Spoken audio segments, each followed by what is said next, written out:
네, 복팟 플러스입니다. 안녕하십니까? 안녕하세요. 네, 소개 좀 해주세요. 안녕하세요. 눈썹입니다. 눈썹님, 미미입니다. 꼬조입니다. 꼬저까지.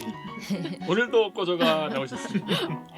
리스본에서 바쁘실 텐데 때마다 또 나와주시고 오셨어요. 매주 나오시는 건가요? 비행기 티켓을 취소했어요. 그래요, 저는 옷장입니다. 오늘은요, 엄기호님의 고통은 나눌 수 있는가라는 책을 우리 눈썹님께서 소개해 주시겠습니다. 네, 오늘 제가 소개해드릴 책은 고통은 나눌 수 있는가라는 책인데요. 2019년에 제가 읽었던 책이었는데 한 해 동안 어떤 책이 좀 기억에 남는가 이렇게 돌아보다가 이 책이 좀 기억에 많이 남았어서 네, 오늘 들고 오게 되었습니다. 출판사가? 출판사는 나무연필이라는 책 출판사고요. 2018년에 네, 처음 나왔습니다. 네. 네. 엄기호님은 유명한 사회학자죠. 네. 네. 그래서 이분이 인권 연구가로 지금 이제 활동을 하고 계신 것 같더라고요. 그래서 국제 그런 인권 운동을 이제 하시면서 이제 피해자들을 만나고 그들의 이야기들을 듣고 이런 이제 과정 속에서 고통에 대해서 이제 성찰을 하게 되었던 것 같고 또 그러면서 이 고통이 어떤 정의라는 이름으로 이렇게 너무 이렇게 소비적으로 전시되지 않으면서 어떻게 전달될 수 있을까, 이야기를 드릴 수 있을까 이런 고민들도 하시면서 또 특별히 고통을 겪고 있는 이들의 곁에 있는 사람들에 대한 고민들을 하시면서 이 책을 지으신 것 같아요. 이분 참 재밌는 게 흔히 말하는 이제 딱 강단 사회학자와 구분되는 사회학자 같더라고요. 보통 사회학자 그러면 이론이 많은 사람 이런 느낌인데 이분은 뭐 청춘 얘기할 때도 그렇고 이거 청춘이란 왜 말인가? 청춘이 아니란 왜 말인가? 청춘이 아니란 말인가? 또 청춘 문제, 그다음에 고통의 문제, 딱 우리 현안들을 갖고 현장에서 움직이시는 사회학자 그러신 것 같아요. 네. 네. 그래요. 뭐 기본 뭐 책 표지나 뭐 얘기 좀 네. 해주세요. 책 표지는 어떤 테이블에 한 여성분인지 남성분인지 알 수 없는 약간 짧은 단발에 한 분이 이렇게 앉아 계시고요.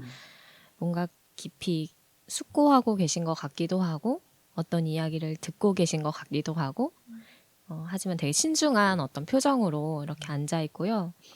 맞은편에는 누가 있는지는 알 수 없지만 그 테이블 위에 그 옛날 그 종이컵 그 전화기라고 해야 되나요? 그런 게 이렇게 놓여 있어요 테이블에. 실로 이렇게 그러네 연결한. 그거네. 종이컵 두 개에다가 네. 실 엮어 놓은 거. 네. 그래서 그러네. 네, 그래서 어떤 뭔가 이야기가 전달되고 뭔가 소통되고 그런 이제 느낌을 좀 주지 않나 그런 생각이 듭니다. 확실한 통화는 아니지만 음. 어렴풋하지만 어쨌든 뭐가 전달되고 있는 것. 네. 그래서 이 책 제목이 고통은 나눌 수 있는가 어떻게 보면 좀 질문의 형태잖아요. 그래서 이 두 전화기가 잘 연결될 수 있을지 뭐 이런 그렇구나. 네, 좀 대답이 되지 않을까 이런 생각이 듭니다. 네. 사실 이 책에 이제 뭐 가장 중요한 뭐 주제라고 한다면 고통에 대한 부분이겠지만 이제 제가 이 책을 처음 읽었던 게 이제 작년 이제 4월이었거든요.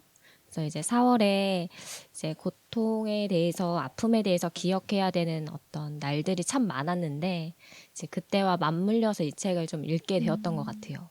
그래서 그것뿐만 아니라 또 제 주변에서도 그렇고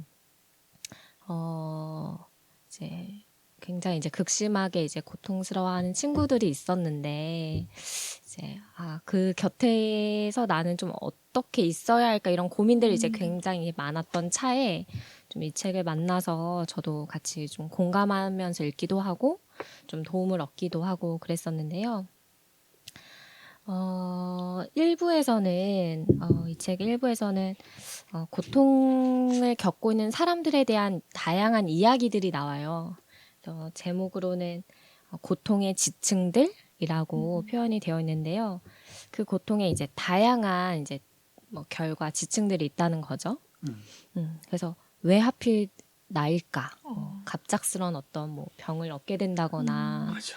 뭐 사고로 뭐 누군가를 사랑하는 일을 잃게 된다거나 뭐 반복되는 어떤 뭐 실패 속에서 뭐 살아가게 된다거나 이럴 때 이제 억울하고 당황스럽고 이렇기도 하고 또 이런 나의 마음을 누가 알까? 나의 이 고통을 아무리 설명해봐야 누가 알까?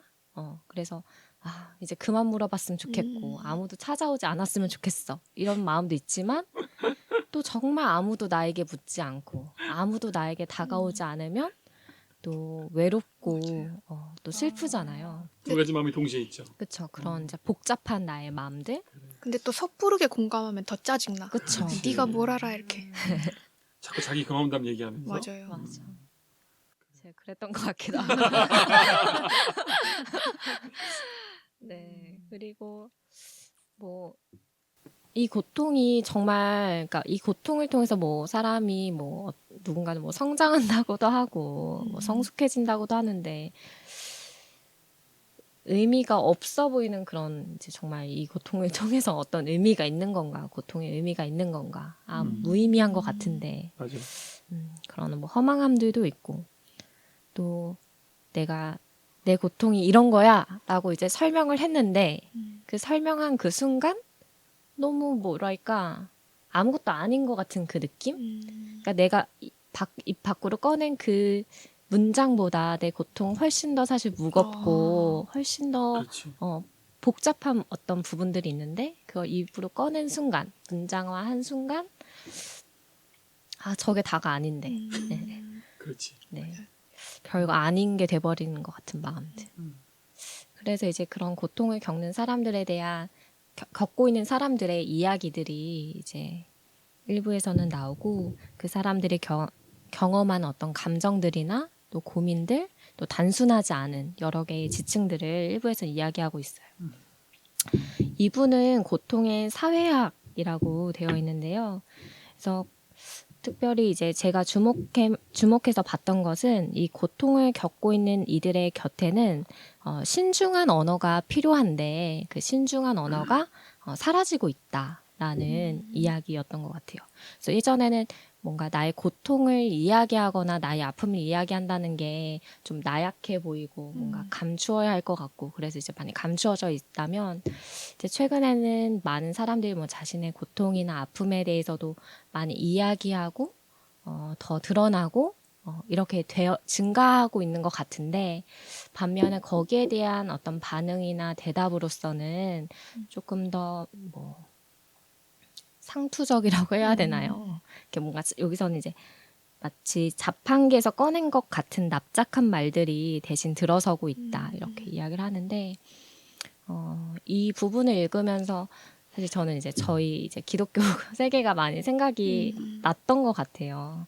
그래서 특별히 이제 고통의 문제를 다룰 때 많은 이들이 상처를 받고 교회를 떠나게 되는 이유들 중에 하나가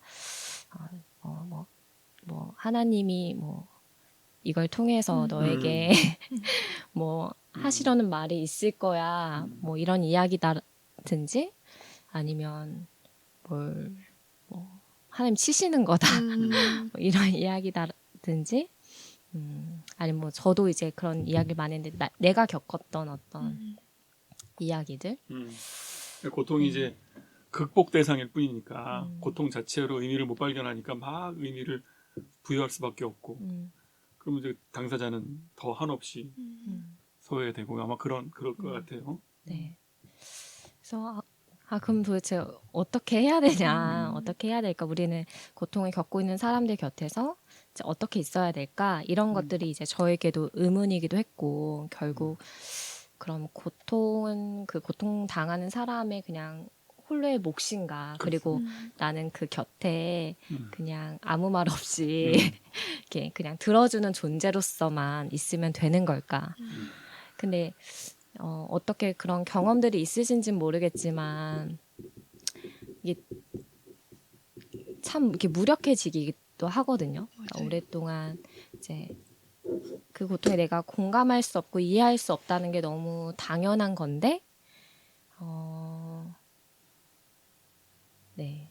그 속에서 계속 뭔가 감정이 어떤 쓰레기통처럼 그 이야기를 받기만 한다는 것도 참 어렵고 또 거기서 내가 이제 발을 뺀다는 것도 너무 죄책감이 많이 들고 곁에 있기가. 네네. 그래서 여러 가지 이제 복잡한 이제 마음이 드는데요. 이제 마지막 이제 3부에서 이제 고통의 윤리학이라는 부분을 다루면서 특별히 이제 곁의 의미에 대해서 이분이 이제 이야기를 하고 있어요.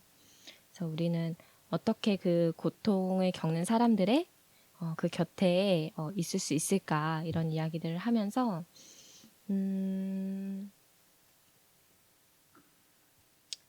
네. 어떻게 있는데요? 그 곁을 또 옆이라고 안 하고 곁이라고 그랬어요 일부러. 좀 더 그쵸. 문학적인 것 같아요. 그런가요? 곁에 있으라. 네. 그래서 이 고통과 연루되어 있는 두 개의 곁이 있는데 하나는 고통을 겪고 있는 사람의 곁이 하나 있는 거예요. 네, 이거 상상하면서 환자의 옆이 있는 거야. 예를 들면 네, 그 환자 이제 병으로 이제 어려움을 겪고 있는 그 환자의 곁에 있는 사람이 있는 거죠. 근데 이 너무 고통스러운 사람은 사실 자기의 고통을 이제 언어로 이야기하지 못한다라는 거예요. 언어화하지 못한다는 거예요. 의미로 지어지기 어렵다는 거예요. 그래서 뭐 정말 막 소리를 지르거나 아니면 그냥 울어버리거나 사실 뭐 탄식하거나 이렇게밖에 사실 표현이 될 수가 없는데 이분은 그 언어가 지어지는 것이 한 사람의 어떤 세계가 지어진다라고 이야기를 해요. 그래서 언어가 지어지지 못하는 것은 그 세계가 지어지지 못하는 거고 그 사람의 세계가 무너지는 거다 이렇게 얘기를 하거든요. 그래서 그 사람 이제 예를 들면 고통당한 환자의 세계가 이제 함몰되고 무너질 때 그것이 언어로 지어지지 못하면서 그 곁을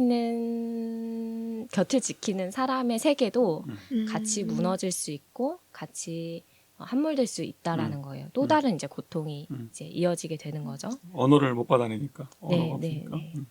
근데 그것이 끝이 아니라 그 곁을 지키는 사람의 또 다른 곁이 생겨날 때, 그 곁에서 언어가 지어지게 되고 이야기가 지어지게 되고 그 안에서 그 세계가 지어지게 된다 이렇게 이야기를 하거든요. 아니 그러니까 네네. 환자 옆에 누가 있어요. 네. 우리 누구야? 미미님이 옆에 있어. 네. 그러면 미미님 옆에 꼬조가 있어. 그럼 꼬조와 미미 사이에서 의미가 생긴다는 거예요? 이야기가 거기에서 이제 맞는 거지, 날 수 그러니까. 있다라는 것이죠. 간병인 옆에 누군가가 한 번 더 있어 줌으로써 뭐가 생긴다. 네, 그 얘기죠? 네, 알았어요. 맞아요. 곁에 곁. 네.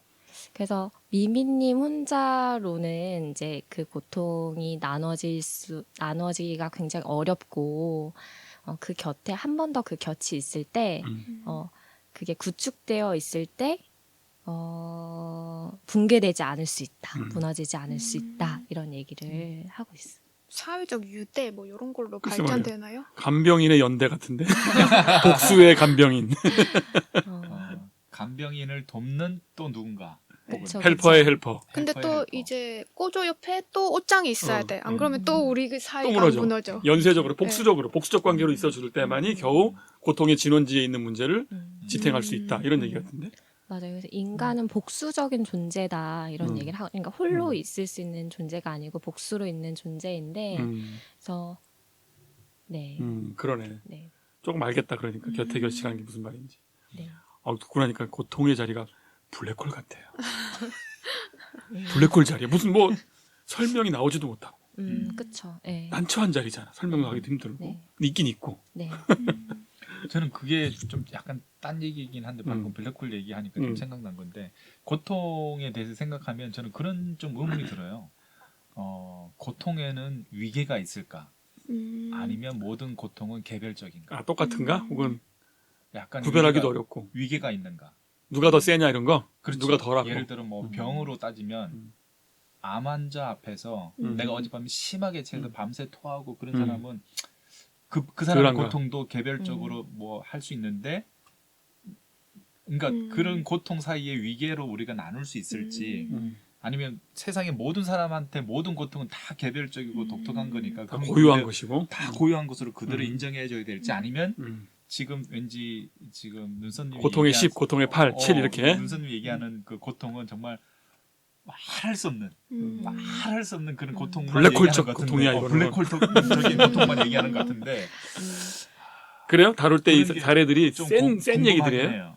근데 이제 그 고통에 약간 개인이 느끼는 중량은 있을 것 같다는 생각이 저는 들거든요. 왜냐하면 이제 그거를 뭐 네 고통은 더 극심하고 이렇게는 사실 얘기하기는 어려울 것 같은데 그거를 이제 누군가와 나 사이의 어떤 이렇게 상대화해서 본다기보다 내 스스로가 이 정도는 내가 감당하기 풀어낼 수 있고 진짜 막 하면서 뭐 이렇게 한 대 치고 풀 수 있는 이런 이제 고통이 있을 수 있고 정말 나 스스로도 어떻게 말할 수 없는 그런 고통이 그런 차이는 그러니까 있을 것 수준은 같아요. 없으나 말할 수 있냐 없냐의 차이는 있을 수 있다. 말할 수 없으면 대단하게 어려운 것이다 이렇게 봐요. 네, 그렇죠. 네. 고독한 고통이 힘든 것 같아요. 고독한 고통. 그래서 이 책에서 이제 뭐 글쓰기에 대한 이야기도 나오거든요. 그러니까 자기가 자신의 곁이 되어주는 방법에 대해서 이야기를 하면서 자기가 자신에게 곁이되는 거. 네, 네. 그러면서 이제 글쓰기에 대한 얘기가 나와요. 그래서 그 굉장히 이제 저도 이제 뭐 일기를 쓴다던가 나의 뭐 마음에 대해서 쓴다던가 뭐 이런 순간들이 있잖아요. 그래서 그걸 그렇게 풀 수 있을 것 같은데 또 어떤 순간에는 진짜 그걸 적는 것 자체 또 이렇게 뭔가 표현하는 것 자체가 다시 뭔가 떠올리는 것 자체가 너무 또 고통스러운 어떤 사건들도 있을 수 있기 때문에 네. 그럴 때는 좀 어렵겠죠. 네. 그렇군요. 그래서 제가 이제 마지막으로 이 책에서 한 문단 정도 읽고 그래요. 마치면 좋을 것 같은데요. 네. 이 차이를 아는 것이 중요하다. 고통의 곁에 서는 것은 불가능한 것을 요구한다. 그래서 고통이 곁을 고통에 빠뜨린다. 곁에 선 이는 그저 현존하기만 하는 식물 아니면 신과 같은 존재가 되기를 강요받는다. 따라서 그 곁에 선 이에게 신이 아니라 인간으로 돌아가게 하고 인간으로서의 숨구멍을 틔워주는 것은 고통의 당사자가 아니라 고통의 곁이 된 이의 곁에 서 있는 누군가다. 고통의 곁이 필요한 만큼 고통의 곁에도 곁이 필요하다. 곁이 없는 고통의 곁은 인간으로서 지속될 수 없다. 마지막 어떻게 해요? 곁이 없는 고통의 곁은 인간으로서 지속될 수 없다. 그러니까 그 간병인에게 만약 곁이 없다면 그 간병인이 인간으로서 지속될 수가 없다. 이런 이야기. 간병인을 홀로 두지 마라. 아이, 육아하는 엄마를 홀로 두지 마라. 이것도 말 되잖아요. 그렇죠. 원래 병간호 하시는 분이 더 힘들다고 그렇죠. 하잖아요. 대단히 힘들죠. 그렇구나. 그 약간 글쓰기에 초점을 맞추게 되는데 좀 그런 것도 좋은 것 같아요. 좀 자기 고통을 객관화해서 보고 그거를 좀 그 표현을 자기의 곁을 두는 것. 그게 글쓰기다.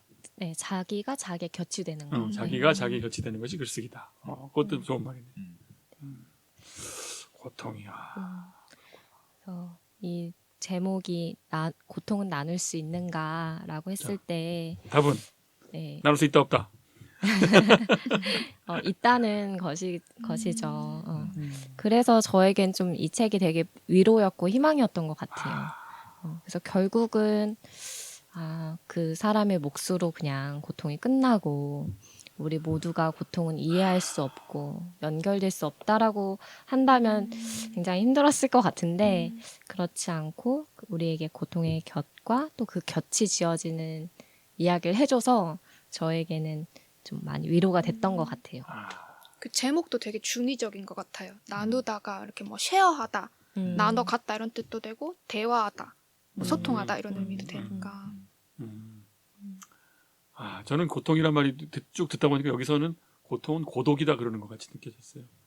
소통이 불가능한 거 자기도 너무 한없이 소외되는 거니까 그게 느껴지네요. 네. 고통, 우리 미미님의 고통 이건 어떻게 풀어요? 이렇게 물어야 되나? 고통을 푸나? 고통스러운 순간? 는 이렇게 고독한 거예요? 견디죠. 고독한 채로 견뎌요? 네. 곁에 곁이고 뭐 그냥 견뎌요? 그리고 제가 저의 곁이 되어주죠. 미미가 아니고? 제 곁에는 또 미미도 있거든요. 근데 언어화가 잘 안 되는데 미미가 뭐 언어가 되나? 또 때로는 말할 수 없는 것에서 위로가 있기 제가 이 새해 다짐 얘기하면서 제가 그분께 내가 할 말을 다 하겠다는 말은 이것하고 연결이 사실 돼 있어요. 근데 말하지 못한다는 게 그런 거거든. 나도 말로 안 되는 이 미묘한 고통에 대해서 말로 해봐야 되겠다. 이런 것도 좀 있었거든요. 그리고 꼬조님도 유학생으로서 남들이 미처 알지 못하는 고독 같은 고통이 있었을 텐데 엄청 많았죠. 말로 하려면 한도 끝도 없죠. 네. 예. 저도 그냥 좀 견딘 것 같아요. 견디고 어느 순간이 되면 내가 그거를 좀 글로 써봐야겠다 이런 생각이 들 때도 있고. 그럼 언제가 위로가 됐어요? 언제가 나눔이다 이게 나눠졌다. 그 고통이 경감됐다. 그런 순간이 어떤 때? 사실 사람은 다 힘들 때 듣고 싶은 한마디가 있는 것 같아요. 네. 근데 그게 뭔지 나도 모르겠어. 네. 듣고 싶은 게 있는데 그게 뭔지 나도 모른다고? 그동안 수고했어 라든지 이 정도면 정말 잘한 거야 라든지 뭔가 듣고 싶은 딱 한마디가 있는데 나도 내가 무슨 말을 들어야 위로가 될지 모르는 상황에서 정말 나를 잘 아는 오래된 친구나 가족으로부터 딱 그에 맞는 위로의 말을 들을 때 그렇죠. 사실은 뭐 특별한 말은 아닐 거예요. 네. 특별한 말은 아닌 수십 가지 중에 하나일 텐데 네. 딱 그때 필요한 말이 있는 거죠. 네, 네. 그런 것 같더라고요. 요즘엔 힘내란 말도 하지 말라고 한다는데 설마 그렇겠어요? 힘내란 말이 필요한 사람이 있고 또 안 필요한 때가 있고 그런 것 같더라고. 근데 지금 얘기는 힘내기에는 너무 조건이 너무 안 좋다는 얘기로 하지 말라는 말처럼 네. 느껴지게 이미 됐어요. 힘을 내고 있는데. 이미 최선을 다하고 다해서. 있는데 그런 것도 있죠. 저는 또 사소한 게 하나 떠올랐는데 예전에 아마 이 예화는 제가 가끔 쓰는데요. 제가 조카 지금은 아주 애가 너무 성품이 좋은 아이가 됐는데 어릴 때 좀 예민했어요. 근데 어쩌다가 조카하고 나만 남았어. 내가 얘를 봐야 돼. 근데 제가 아직 결혼하지 않은 20대 그런 때여서 애들이 귀엽긴 했는데 얘가 조금 예민한 애여가지고 모두가 사라지고 나하고 있으니까 얘가 이제 힘들어하는 거야. 나중에 이제 막 우는데 저도 못 견디는 순간이 왔어요. 한 30분을 쉬지 않고 오니까 얘가 그때가 5살쯤 됐나? 이게 통제가 안 되는 거야. 너무 애가 화가 나 있고 괴로워하는데 내가 이제 옆에서 저 나름대로는 애 잘 보는 편이라고 생각하거든요. 인내심도 있다고 생각하고. 근데 얘하고 그게 잘 안 되는 순간이 오더라고. 어떡하지? 근데 내가 진짜 약간 화가 나서 어떻게 하면 좋겠니? 내가 그랬더니 가란 말이야! 그러는 거야. 그래! 간다! 그리고 이제 한 2, 3m를 떠났어. 걔 시야에서 벗어났어. 그랬더니 얘가 뒹굴면서 죽으려고 그래. 너무 고통스러워가지고. 뭐 분명히 가라 그래서 간 건데 왜 그렇게 해? 그런 거죠, 사람 마음. 가라 하면서 동시에 가지 말라. 그러니까 옆에 있는 사람이 어쩔 줄을 모르겠는 상황이 지금 말하자면 나누는 거예요, 그게. 그래서 간병한다거나 옆에서 뭘 한다는 것 자체가 고통의 또 하나의 고통이더라고요. 맞아요. 그죠? 자명하게 위로도 안 되고 내 좋은 말 해봐야 뭐 아무것도 아니라는데 어떻게 해. 확 떠나면 또 떠난 대로 고통스러워하고. 그게 떠올랐어요. 사실 그것 때문에 저는 이제 그 후에 애들이 보이는 그 이중적인 그 메시지에 대해서 이 상황은 나도 같이 고통스러우면서 어쩔 줄 몰라 하면서 옆에서 욕먹으면서 한동안 있어야 되는 거구나. 이렇게 그 애매한 상황을 견디는 그 어떤 거는 알게 됐죠. 잘하지는 못하지만. 그때 그 곁에 한 명 더 있으면 그렇지. 할 지금 수 여러분이 있어요. 견딜 수 겹친 거야. 있어요. 여러분이 나한테 지금 겹친 거야. 내 말을 했으니까 내가. 견딜 수 있어요. 곁에 겹만 있으면 우리 모두는 견딜 수 있다. 좋습니다. 그래요. 이렇게 해서 오늘 엄미호님의 뭐죠? 고통은 나눌 수 있는가 였습니다. 수고하셨습니다. 감사합니다.